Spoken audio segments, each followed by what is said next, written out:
그는 비록 가난했지만 부모님께 효심이 지극하고 매사에 성실하여 마을 사람들의 칭찬이 자자했지요. 윤서는 밭을 갈고 나무를 하며 홀로 외롭게 살았지만 그의 마음속에는 늘 따뜻한 사랑을 갈구하는 순수한 영혼이 있었습니다. 어느 늦가을 밤이었습니다. 윤서가 방에서 책을 읽다 잠이 들었는데 문득 창밖에서 아름다운 노랫소리가 들려왔습니다. 마치 은쟁반에 옥굿을 굴러가듯 맑고 청아한 목소리였습니다. 놀란 윤서가 창을 열어보니 뜰에는 아무도 없고 오직 달빛 아래 반짝이는 은빛 깃털 하나만이 떨어져 있을 뿐이었습니다. 그날 이후로 신기한 일이 벌어지기 시작했습니다.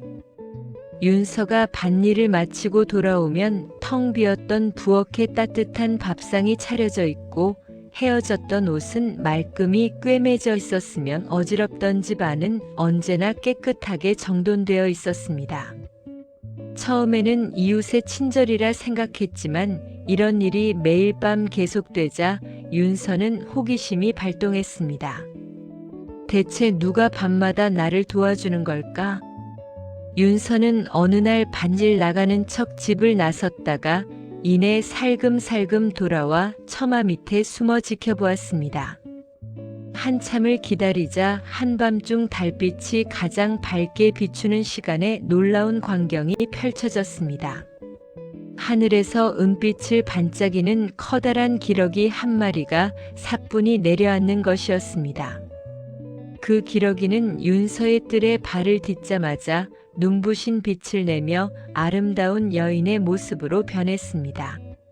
여인의 옷은 은빛 깃털로 수놓인 듯 화려했고 머리칼은 밤하늘처럼 검었으며 눈빛은 초롱초롱한 별 같았습니다. 여인은 조심스럽게 윤서의 집으로 들어가 부엌에서 밥상을 차리기 시작했습니다. 윤서는 숨을 죽이며 여인의 행동을 지켜보았습니다. 여인은 한숨을 쉬며 중얼거렸습니다. 아이고, 이 좋은 분을 밤마다 도우니 내 마음은 기쁘지만 이 깊은 비밀을 언제까지 숨길 수 있을까? 윤서는 더 이상 참지 못하고 여인 앞에 나타났습니다. 낭자, 대체 누구십니까? 어찌하여 밤마다 저를 도와주시는 것입니까? 갑작스러운 윤서의 등장에 여인은 화들짝 놀라며 다시 은빛 기러기로 변하려 했습니다. 하지만 윤서는 재빨리 여인의 손을 붙잡고 놓아주지 않았습니다. 여인은 눈물을 글썽이며 자신의 사연을 이야기했습니다. 여인, 저는 사실 하늘나라 옥황상제의 딸인 은혜 기러기입니다. 제가 인간 세상의 풍경을 너무 탐하여 허락 없이 내려왔다가 그만 옥황상제의 노여움을 사인간 세상에서 열흘간 인간의 모습으로 살아야 하는 벌을 받게 되었습니다. 밤마다 당신의 순수한 마음과 외로움을 보고 저도 모르게 돕게 된 것입니다. 이제 열흘이 지나면 저는 다시 하늘로 돌아가야 합니다. 윤서는 여인의 아름다움과 애틋한 사연에 이미 마음을 빼앗긴 뒤였습니다. 그는 여인의 손을 잡고 간절히 말했습니다. 돌아가지 마시오, 낭자. 열흘이든 백날이든 천년이든 제가 낭자를 영원히 사랑하고 지켜드리겠습니다. 제 아내가 되어 저와 함께 살아주십시오. 은혜 기러기는 윤서의 진심에 감동하여 결국 인간의 모습으로 그와 혼례를 올리고 행복하게 살게 되었습니다. 윤서는 아내의 신비로운 힘 덕분에 밭농사가 풍년이 되고 집안에 복이 가득했지만 그 무엇보다 아름다운 아내와 함께하는 매일매일이 가장 큰 행복이었습니다. 하지만 하늘은 두 사람의 행복을 오래 지켜보지 않았습니다.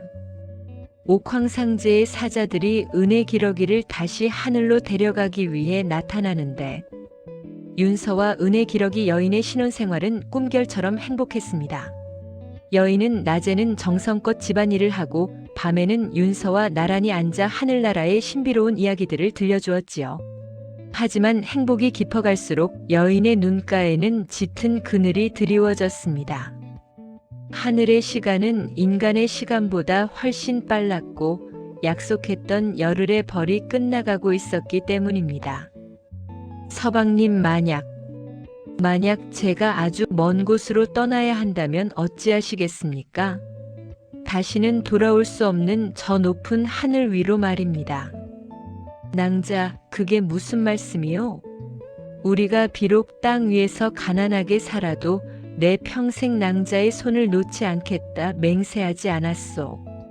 하늘이 갈라놓는다 해도 내 낭자를 따라갈 것이요. 윤서의 굳은 다짐에 여인은 말없이 눈물을 흘리며 자신의 소중한 은빛 날개 옷을 깊은 장롱 속에 숨겼습니다. 날개 옷이 없으면 하늘로 돌아갈 수 없다는 것을 알면서도 인간 세상을 선택하려 했던 것이지요. 바로 그때였습니다. 평화롭던 마당에 갑자기 먹구름이 소용돌이치더니 금색 갑옷을 입은 옥황상제의 사자들이 구름을 타고 내려왔습니다. 그들의 위험에 마을의 짐승들이 깨갱대며 숨었고 집안의 촛불이 일제히 꺼졌습니다. 은혜 공주는 듣거라. 열흘의 기한이 다 찼거늘 어찌하여 하늘로 복귀하지 않고 미천한 인간과 정을 나누고 있느냐. 옥황상제께서 진노하시어 너를 당장 압송하라 명하셨다. 안 됩니다. 이분은 이제 제 아내입니다. 하늘의 법도가 아무리 엄하다 해도 사람의 인연을 이렇게 무참히 끊을 수는 없습니다. 윤서가 필사적으로 사자들의 앞을 가로막았지만 인간의 힘으로는 신령한 사자들을 당해낼 수 없었습니다. 사자가 손을 한번 휘두르자 윤서는 뒤로 나자빠졌고 장롱 속에 숨겨두었던 은빛 날개 옷이 스스로 날아올라 여인의 몸에 감겼습니다. 서방님, 부디 저를 잊지 마세요. 만약 저를 찾으시려거든 동쪽 끝 가장 높은 절벽 위에 핀 달빛꽃을 꺾어 하늘을 향해 던지세요. 그러면 길이 열릴 것입니다. 여인은 비명이 섞인 울음을 뒤로한 채 눈 깜짝할 사이 구름 속으로 사라졌습니다. 텅 빈 마당에는 여인이 흘린 눈물만이 이슬이 되어 반짝이고 있었죠. 윤서는 정신없이 하늘을 향해 손을 뻗었지만 손끝에 닿는 것은 차가운 새벽 공기뿐이었습니다. 그날부터 윤서는 밥 한 술 뜨지 않고 오직 동쪽 끝을 향해 걷기 시작했습니다. 발이 부르트고 옷이 넉마가 되어도 아내가 말한 달빛꽃을 찾아 절벽을 오르고 또 올랐습니다. 아내가 말한 동쪽 끝 절벽은 구름조차 쉬어갈 만큼 높고 험준했지요. 날카로운 바위에 손발이 긁혀 피가 났지만 윤서는 아내의 은빛 미소만을 떠올리며 마침내 절벽 꼭대기에 다다랐습니다. 그곳에는 밤하늘의 달빛을 한머금은 듯 영롱한 청백색으로 빛나는 달빛꽃 한 송이가 고고하게 피어 있었습니다. 드디어 찾았구나. 낭자, 조금만 기다리시오. 곧 이 꽃을 꺾어 하늘길을 열 테니. 윤서가 떨리는 손으로 꽃을 향해 손을 뻗는 순간 갑자기 절벽 전체가 거대하게 흔들리기 시작했습니다. 꽃 뒤편에 거대한 바위가 서서히 움직이더니 천년은 묵은 듯한 거대 거북이 신령이 모습을 드러냈습니다. 거북이의 등껍질에는 이끼와 고목이 자라나 산과 같았고 그의 눈은 깊은 호수처럼 고요하면서도 위엄이 넘쳤습니다. 멈추어라 인간아. 이 꽃은 하늘과 땅의 정기가 모여 수백 년에 한 번 피는 영물이다. 어찌하여 한낱 인간의 욕심으로 이 귀한 생명을 꺾으려 하느냐? 신령님, 제발 굽어 살펴주십시오. 이것은 제 욕심이 아니라 하늘로 끌려간 제 아내를 되찾기 위한 유일한 희망입니다. 아내가 없다면 제 목숨 또한 아무런 의미가 없습니다. 제 목숨을 가져가셔도 좋으니 제발 이 꽃만은 허락해 주십시오. 윤서는 거북이 신령 앞에 무릎을 꿇고 머리를 조아렸습니다. 그의 진심 어린 눈물이 바닥에 떨어지자 거북이 신령은 잠시 침묵하더니 허허로운 웃음을 터뜨렸습니다. 목숨보다 귀한 사랑이라. 인간의 마음이 이토록 뜨거울 줄이야. 좋다. 내 사랑의 무게가 이 꽃보다 무겁다면 가져가거라. 다만 하늘길은 험난할 것이니 내 눈물을 이 꽃에 적셔 던져야 할 것이다. 오직 진실한 눈물만이 하늘의 문을 열 수 있느니라. 윤서는 떨리는 손으로 달빛꽃을 꺾었습니다. 그러자 꽃은 더욱 강렬한 빛을 내뿜으며 윤서의 손 안에서 파르르 떨렸지요. 윤서는 아내를 향한 그리움을 담아 눈물을 꽃잎에 적셨고 온 힘을 다해 밤하늘 가장 높은 곳을 향해 꽃을 던졌습니다. 옥황상제는 두 사람의 변치 않는 사랑에 깊이 감동했습니다. 옥황상제의 옥좌 앞에 선 윤서의 발밑으로 끝을 알 수 없는 구름 안개가 소용돌이칩니다. 상제의 눈빛은 번개처럼 날카로웠고 그의 목소리는 하늘 전체를 울리는 거대한 파동과 같았습니다. 인간아, 내 발은 피투성이고 옷은 넝마가 되었구나. 무엇이 너를 이 높은 곳까지 오게 했느냐? 단지 한 여인을 향한 정 때문이냐? 아니면 하늘의 권능을 시험하기 위함이냐? 상제님, 제게는 권능도 욕심도 없습니다. 다만 제 영혼의 절반인 아내를 되찾아 다시 온전한 사람이 되고 싶을 뿐입니다. 어떤 시험이라도 달게 받겠습니다. 좋다. 그 기계가 가상하니 3가지 시험을 내리마. 만약 하나라도 실패한다면 너는 영원히 구름 밑으로 떨어져 아내에 대한 기억조차 잃게 될 것이다. 상제가 손가락을 튕기자 윤서의 눈앞에 광활한 은빛 모래사장이 펼쳐졌습니다. 그 모래 위에는 수만 개의 진주가 뿌려져 있었는데 모두가 똑같은 빛을 내며 눈을 멀게 할 듯 반짝였습니다. 이 모래밭에 흩어진 진주들은 모두 하늘 공주들이 기쁠 때 흘린 보석들이다. 하지만 그중 단 한 알만이 은혜가 너를 그리워하며 흘린 슬픔의 진주다. 해가 저 궁궐 지붕 너머로 지기 전까지 그 하나를 찾아내거라. 윤서는 무릎을 꿇고 진주들을 하나하나 손에 쥐어보았습니다. 하지만 모두가 차갑고 매끄러울 뿐이었죠. 시간이 흐르고 그림자가 길어질 때쯤 윤서는 눈을 감고 아내와 헤어지던 날의 고통을 떠올렸습니다. 그러자 가슴 한구석이 아릿하게 떨려왔고 그 떨림에 반응하듯 모래더미 속에서 아주 미세한 푸른 빛이 새어나왔습니다. 윤서가 그 진주를 조심스럽게 집어 올려 뺨에 대자 진주는 마치 아내의 눈물처럼 따뜻하게 젖어 있었습니다. 찾았습니다. 이 진주에선 바다보다 깊은 그리움의 냄새가 납니다. 첫 번째 시험이 끝나자마자 모래사장은 순식간에 거대한 얼음 호수로 변했습니다. 그 얼음은 너무나 투명해서 밑바닥을 알 수 없는 심연이 들여다 보였고 그 위로는 살을 파고드는 극한의 냉기가 휘몰아쳤습니다. 저 호수는 망각의 호수다. 저 위를 걷는 자는 발바닥부터 온몸이 얼어붙으며 지상의 모든 기억을 잃게 되지. 맨발로 저 호수를 건너 아내의 이름을 단 한 번에 끊김없이 부르며 내 앞까지 오거라. 윤서는 주저없이 맨발을 얼음 위에 내디뎠습니다. 발이 닿는 곳마다 살점이 얼어붙는 고통이 밀려왔고 머릿속에서는 아내의 얼굴이 가물가물해지기 시작했습니다. 하지만 윤서는 자신의 가슴을 주먹으로 치며 외쳤습니다. 은혜, 은혜, 나의 아내 은혜여.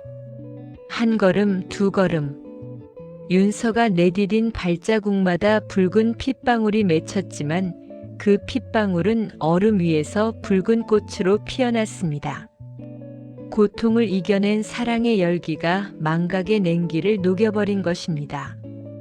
마침내 호수 끝에 도달한 윤서의 발은 엉망이었지만 그의 눈빛은 그 어느 때보다 형형하게 빛나고 있었습니다. 옥황상제의 표정이 처음으로 미묘하게 흔들렸습니다. 마지막 시험을 위해 상제가 손을 높이 들자 하늘 가득 수만 마리의 은빛 기러기들이 날아올라 소용돌이치기 시작했습니다. 마지막이다. 저 기러기들은 모두 은혜와 똑같은 깃털, 똑같은 울음소리를 가졌다. 내가 진정 그녀를 사랑한다면 외형이 아닌 영혼으로 그녀를 찾아내어라. 단 한 번의 기회뿐이다. 하늘은 온통 은빛 날갯짓으로 가득 찼고 수만 마리의 기러기가 동시에 울어대자 정신이 아득해졌습니다. 윤서는 눈을 감았습니다. 그리고 아내와 함께 밭을 갈고 밥을 먹고 서로의 머리를 빗겨주던 사소한 순간의 기억들에 집중했습니다. 수많은 소음 사이로 오직 윤서에게만 들리는 아주 작은 흐느낌이 들려왔습니다. 윤서는 주저없이 허공을 향해 팔을 뻗었습니다. 수많은 기러기가 스쳐 지나갔지만 윤서는 그중 가장 작고 초라해 보이는 기러기 한 마리를 따뜻하게 감싸 안았습니다. 고생 많았소. 이제 다시는 그 손을 놓지 않겠소. 윤서의 팔 안에서 기러기가 눈부신 빛을 뿜어내며 다시 부드러운 여인의 살결로 변했습니다. 수만 마리의 가짜 기러기들은 연기처럼 사라졌고 오직 두 사람만이 하늘 한가운데서 서로를 마주보게 되었습니다. 옥황상제는 자리에서 일어나 두 사람을 향해 고개를 숙였습니다. 하늘의 법도가 인간의 진심 앞에 무릎을 꿇은 순간이었으며 옥황상제는 두 사람의 변치 않는 사랑에 깊이 감동했습니다. 그는 금빛 홀을 가볍게 휘두르며 엄숙하지만 인자한 목소리로 선포했습니다. 하늘의 법도도 중요하나 인간의 진실한 마음이 하늘의 문을 열었으니 내 어찌 이를 외면하겠느냐. 은혜야, 너를 다시 땅으로 보내주마. 다만 이제는 기러기가 아닌 온전한 인간으로 저 사내와 함께 늙어가며 평범한 행복을 누리도록 하여라. 말이 끝나기가 무섭게 두 사람의 발밑으로 눈부신 은하수 길이 펼쳐졌습니다. 윤서와 은혜 여인은 서로의 손을 꼭 맞잡고 구름 위를 내려와 다시 그들의 작은 초가집 마당에 내려앉았습니다. 마을은 예전과 다름없었지만 한 가지 변한 것이 있었습니다. 두 사람이 돌아온 그날 밤부터 윤서의 집 마당에는 1년 내내 시들지 않는 달빛꽃이 가득 피어났고 그 꽃들은 밤마다 은은한 빛을 내어 마을의 어둠을 밝혀주었지요. 윤서와 은혜 여인은 그 후로 오래오래 행복하게 살았습니다. 은혜 여인은 더 이상 하늘로 돌아갈 날을 걱정하며 눈물 짓지 않았고 윤서는 아내를 위해 매일 아침 가장 맑은 우물물을 길어왔습니다. 세월이 흘러 두 사람이 백발이 된 어느 날 밤 하늘에서는 수천 마리의 은빛 기러기들이 내려와 두 사람의 집 위를 선회하며 아름다운 춤을 추었습니다. 마을 사람들은 그 광경을 보며 말했습니다. 저기 좀 보게나. 은빛 별들이 지상으로 내려와 저 노부부를 축복해주고 있네. 윤서와 아내는 서로의 주름진 손을 잡고 조용히 웃음 지었습니다.